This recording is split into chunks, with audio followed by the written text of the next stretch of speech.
Hello, survivors. Thank you for taking the time to listen to the story. If you haven't already done so, please subscribe to our channel. We appreciate it, and thank you in advance. Please leave the name of the city you're listening from in the comment section below. It helps us see our reach in the community. Let's start the story. The snow fell in silence. That's what I remember most about the morning I found Mount Baker Ski Resort. The absolute absence of sound. No wind howling through the pines.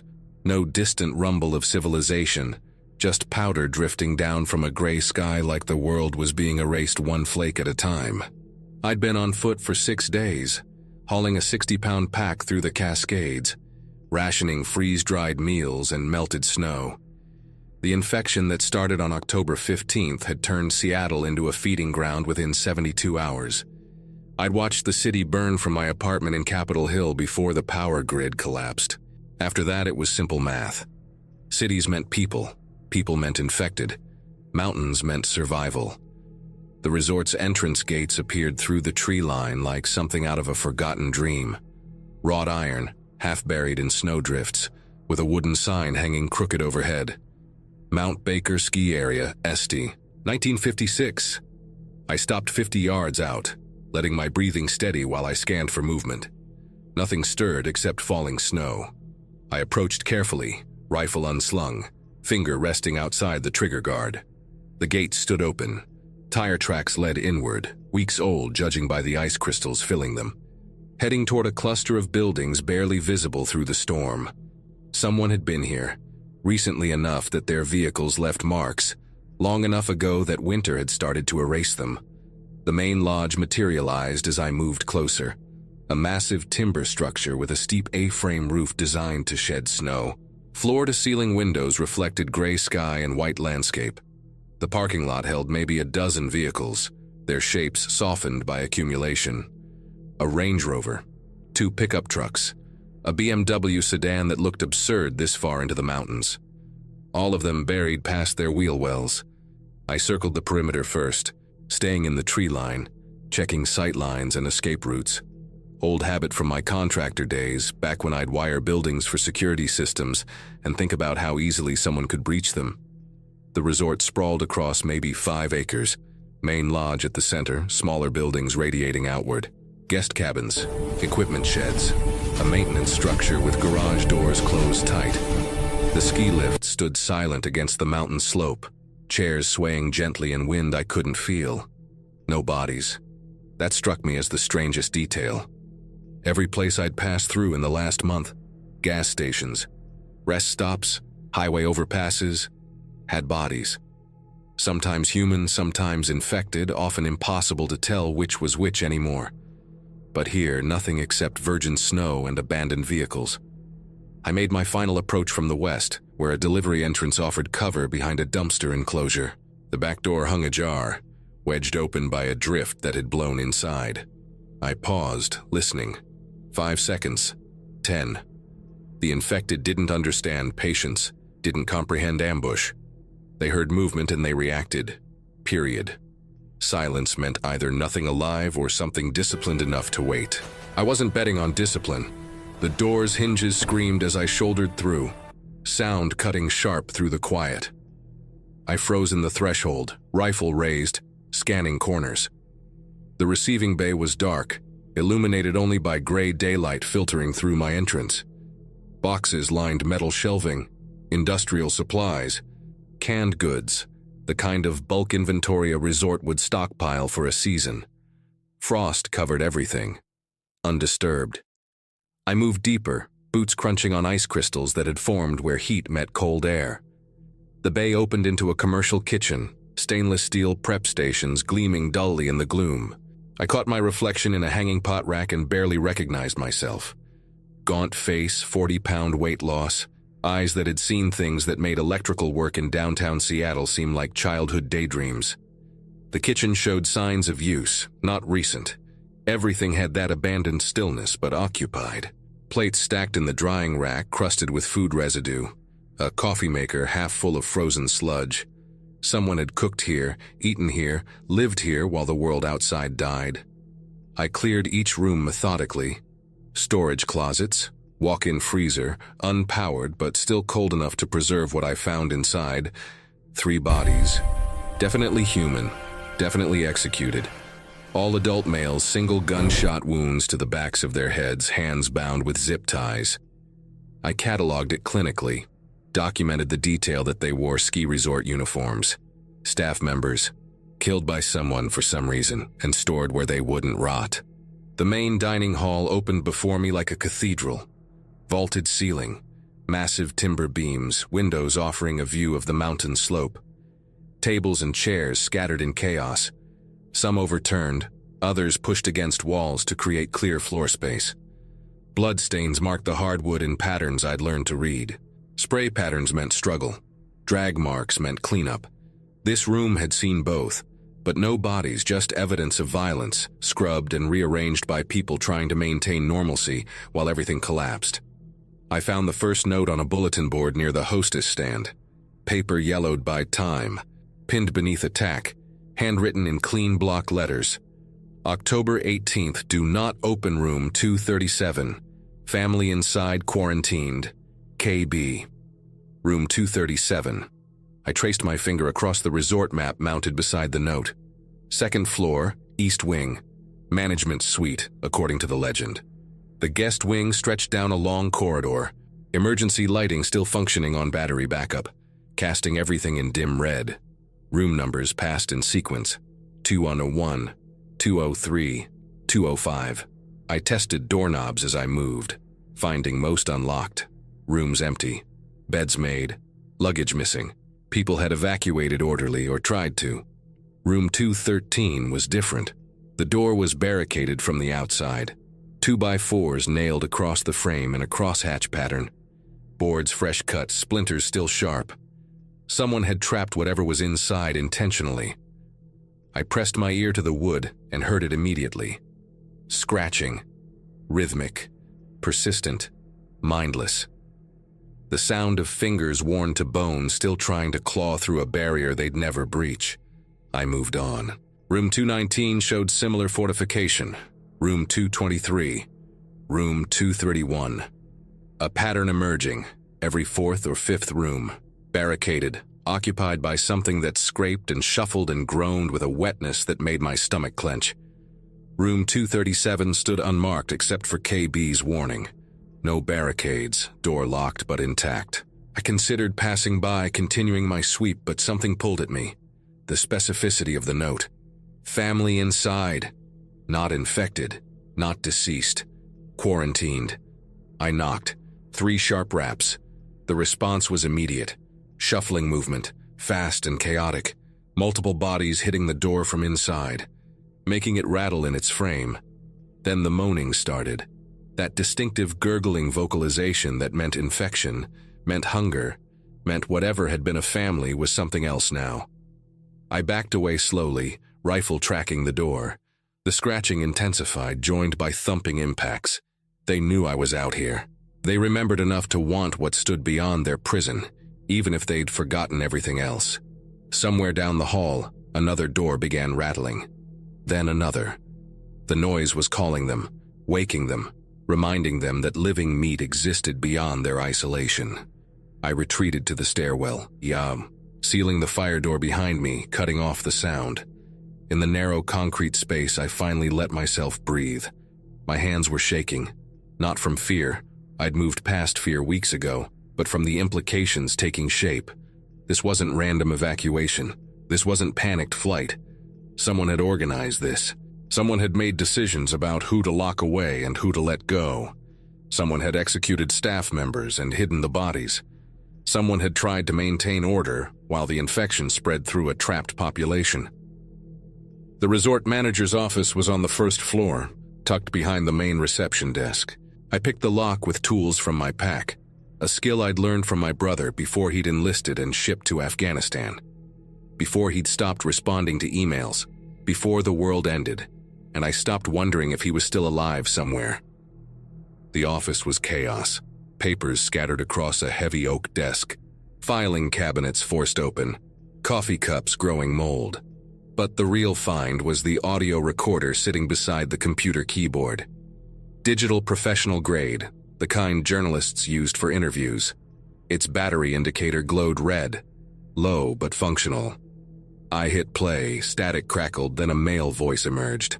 Mid-40s, educated, carrying the authoritative tone of someone used to making decisions. October 16th, day 2. This is Kent Bradshaw, resort manager. I'm documenting this because someone needs to. The infection reached us yesterday morning. A family from Seattle, the Hutchinsons. They checked in Thursday night with their teenage son. Kid was sick, really sick. They said it was flu. By Friday afternoon, he was dead. By Friday evening, he wasn't. A long pause. Papers rustling. We locked him in the ski patrol station. Thought we could contain it. Thought maybe it was isolated. The news kept saying quarantine zones were being established. Military response was underway. All lies. By Saturday morning, we had 6 more cases. Staff members who'd tried to help the Hutchinsons. Guests who'd shared a table at breakfast. It spreads through contact, blood, saliva, maybe even breath. I don't know anymore. Another pause, longer. I made a decision. Everyone showing symptoms gets isolated. We've got 47 guests and 12 staff here. Roads are blocked by snow and abandoned vehicles. Phones are down. Internet's intermittent. We're on our own.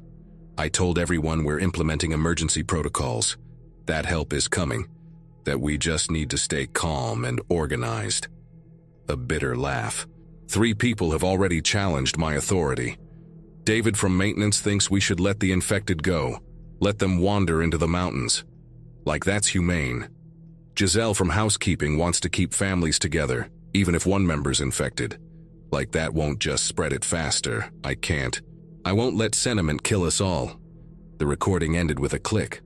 I stood in that silent office holding a piece of equipment that had recorded a man's descent into exactly the kind of thinking that got people executed in walk-in freezers. Kent Bradshaw, KB, the man who'd written the note, the man who'd made decisions.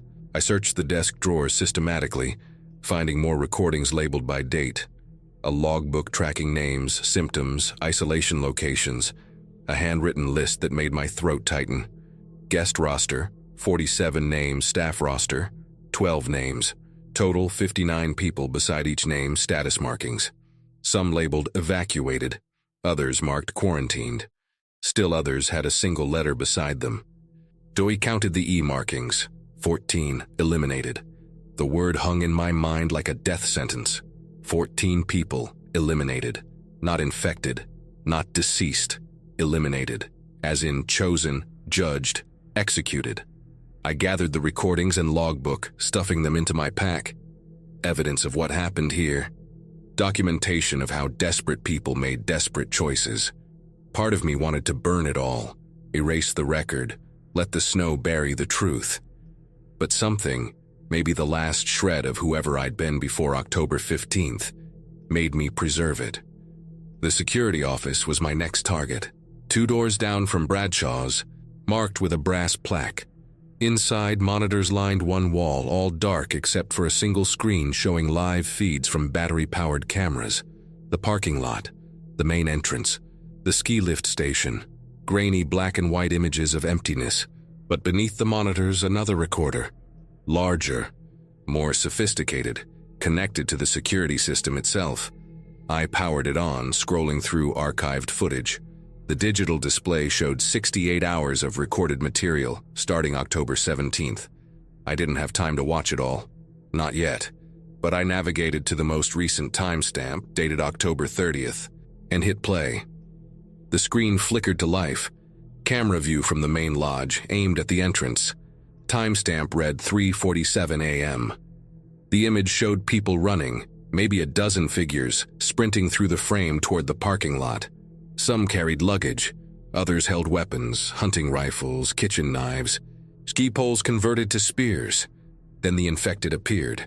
Not the shambling, mindless corpses I'd encountered in cities, but people in the fresh stages of infection. Fast, aggressive, still possessing enough motor control to be truly dangerous. They poured through the entrance, overwhelming the runners.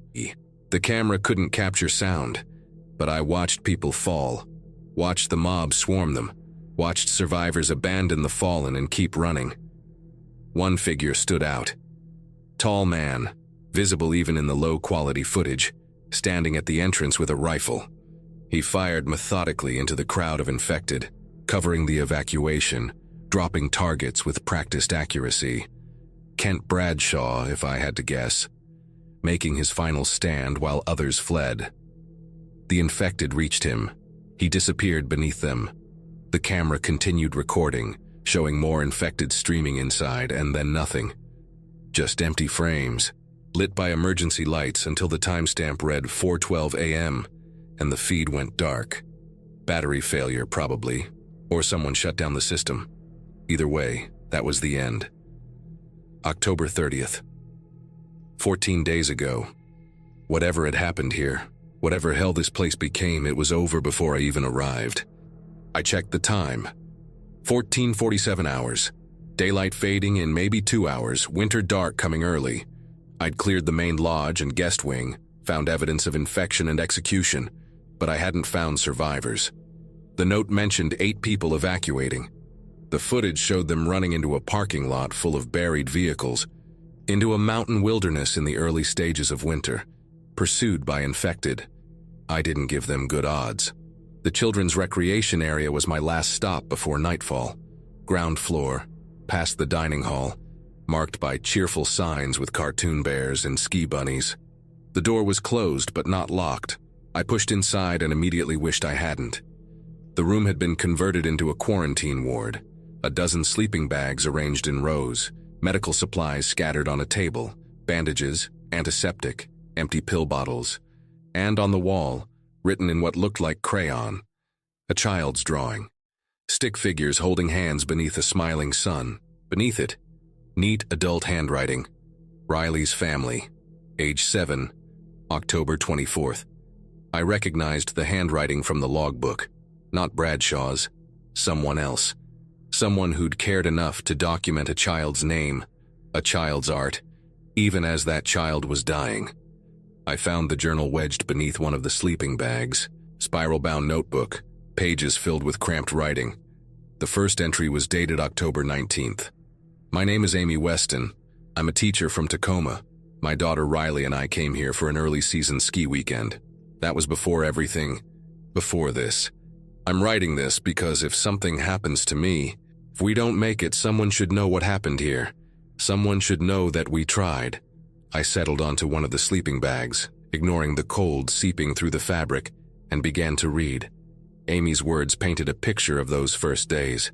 Confusion, fear, arguments between guests about whether to leave or shelter in place.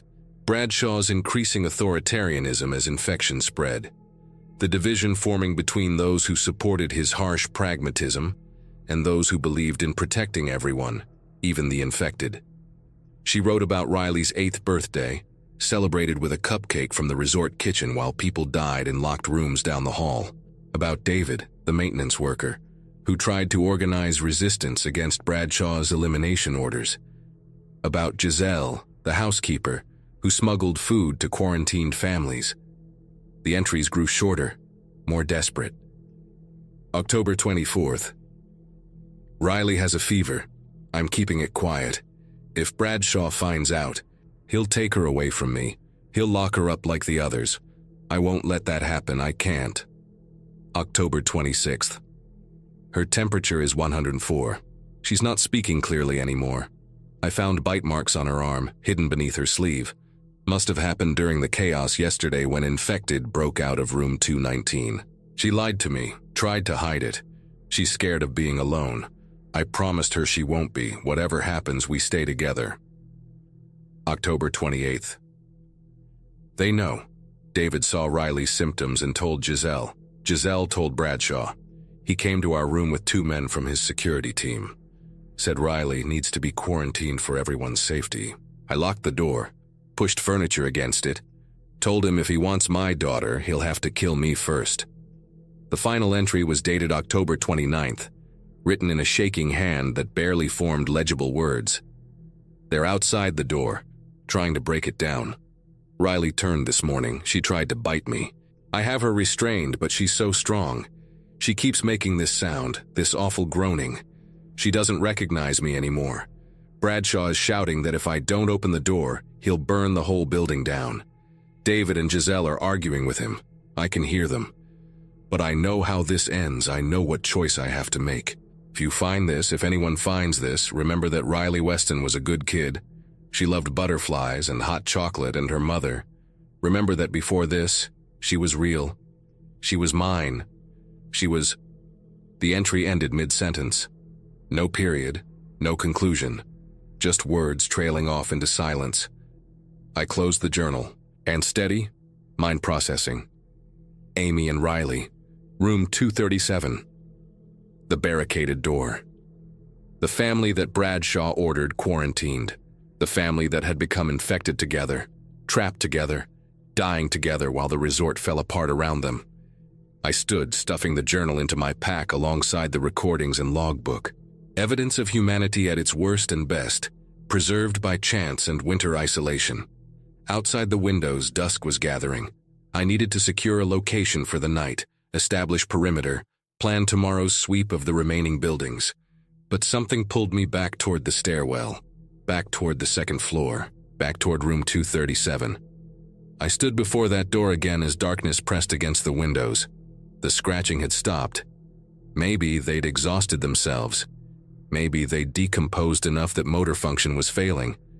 Maybe they'd finally found whatever passed for peace in their condition. I pressed my palm flat against the wood, cold beneath my hand, solid, keeping the world out and the infected in. Riley Weston, I said quietly. Age 7.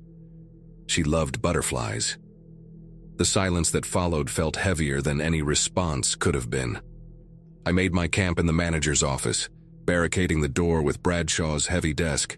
I wouldn't sleep much, never did anymore, but I'd be warm and secure until morning. The recordings and journal sat beside me, ready for review. Tomorrow I'd clear the maintenance buildings, search for supplies, map the full extent of what happened here. But tonight, as storm winds picked up and snow began falling harder, I thought about a teacher and her daughter, about a resort manager who thought ruthlessness was survival, about staff members who resisted and guests who fled and infected who'd once been families on vacation. The mountain didn't care. It never had. It just buried everything in white silence and waited for spring to reveal the bones. I was beginning to understand why. I woke to silence so complete it felt like pressure against my eardrums. The storm had passed during the night, leaving the world outside muffled beneath fresh accumulation. Gray morning light filtered through the office blinds, casting bars across Bradshaw's desk where I'd barricaded myself. The recording sat beside me where I'd left them. 7 audio files cataloged by date from October 16th through October 29th. I'd only listened to the first one yesterday.